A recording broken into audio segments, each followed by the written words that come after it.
I don't know if I should be making this video. It might not be wise, but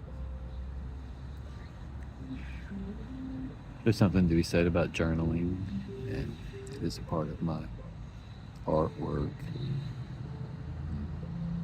the work of my life.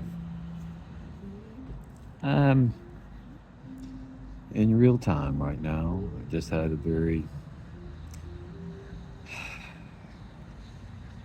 difficult morning. Came to my safe space, place I have relied upon for keeping a balance of living my life's purpose, which is in my book, and my values attached to that purpose. Keeping hope of life ahead, and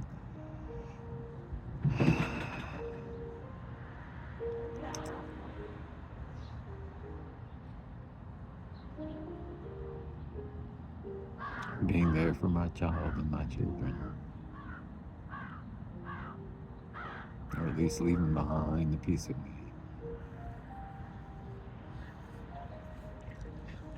This morning, I'll just say it doesn't really matter this morning, this particular incident. It's all the same. My morning, my life, yours,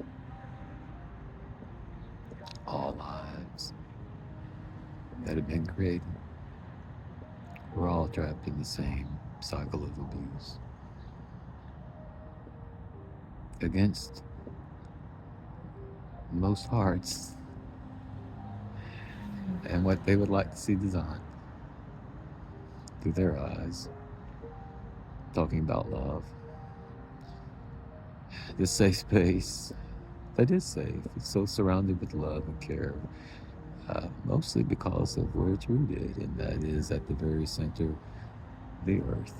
And those who seek to have some reverence for it and for what it produces and sustains us. If for no other reason than just because we love ourselves and we want to take the best care of ourselves, if for no other reason than that, but it's so close to the root source of love's natural flow and life and truth and where they all come together, that this place carries that spirit and image from. And in places like it, it's not unique, and yet it is. It's us. It's unique and it's the same. It's found every place where it's chosen and nourished.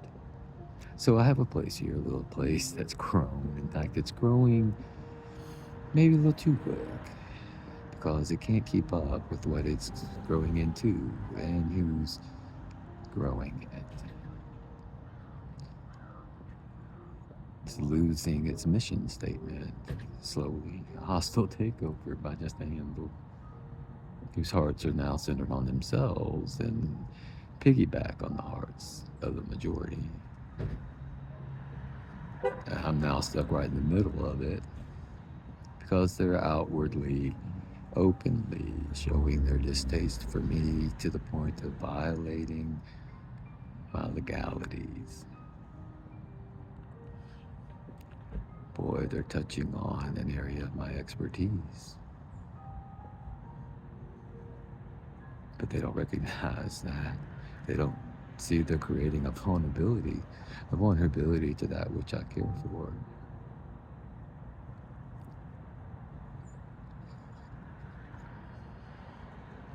And yet, putting me in a place of seeing it as ease and wanting to provide the cure and to apply it, or to see that those who have the authority to and the responsibility to do, because that is what I have done for others, and I've done it very well and with great success. I don't want that part of me to live again. I want it to be behind me entirely.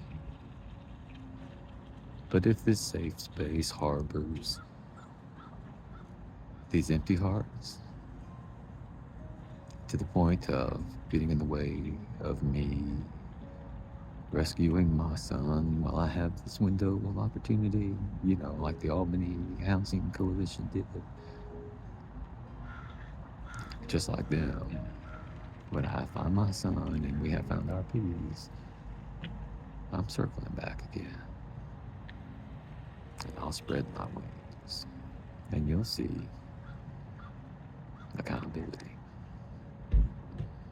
Which I think is kind of unfair because it casts a negative shadow on such a beautiful light. But I don't believe in self-sacrifice. Not a sacrificial lamb.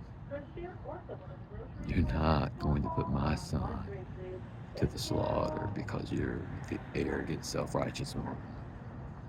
Not in front of me while I live.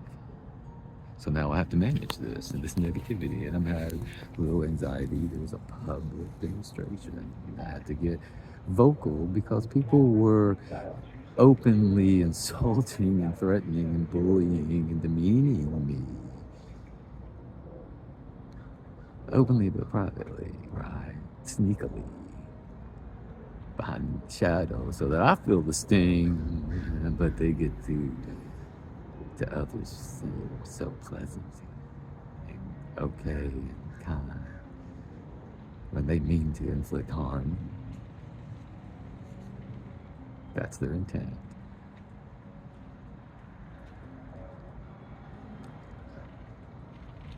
Humiliate me in public, I will speak the truth to you back in public.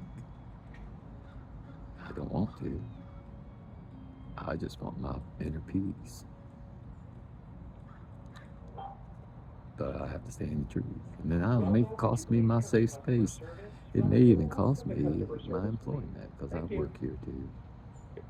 This is where I make what little money I do.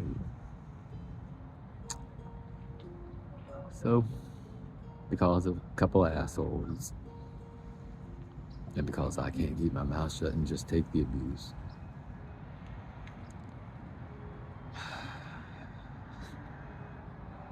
I don't know what's going to happen to me. If I'm going to even be able to reach my son, I just have to believe and have hope in something greater and more power in my creator and love other than this place. Just hope that I can reach it before end of life reaches me.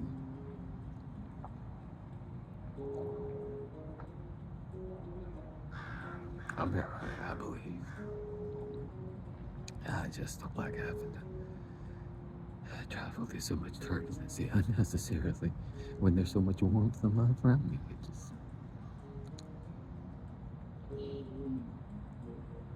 I used to be the person to step in between people like me and people like them. I need someone to step in front of me and shield me off from these assholes. It's just a couple. I'm not asking them to like me or change how they think about me. I'm just asking them to stay within legal boundaries. Real respect, please. No courtesy, the ones that Congress has said we should uphold.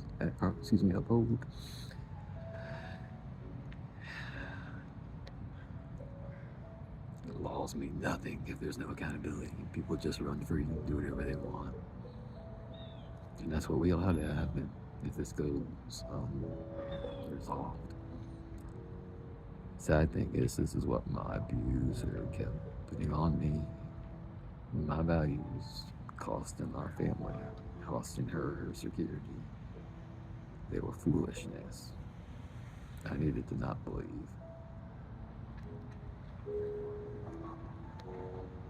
Kind of hard to argue that she's wrong, standing where I am now. And yet, like the fool that I must be, I still didn't believe. Guess maybe I just am crazy. If that's your father's heart, it's just something that at least now is open to you and to me.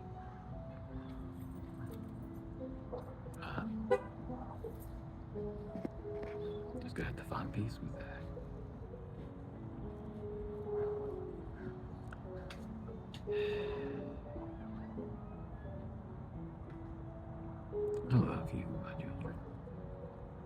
sorry for the pain I caused you. I believe still. I still believe this is going to have a happy ending, but so far life has been unrevealing. Except in little silver linings, I need to see a surge. That means truly something, not just fluttering around in the breeze. Alright, I've said enough for now. I'm cold. I need to find some peace and zen. And the only safe space right now I have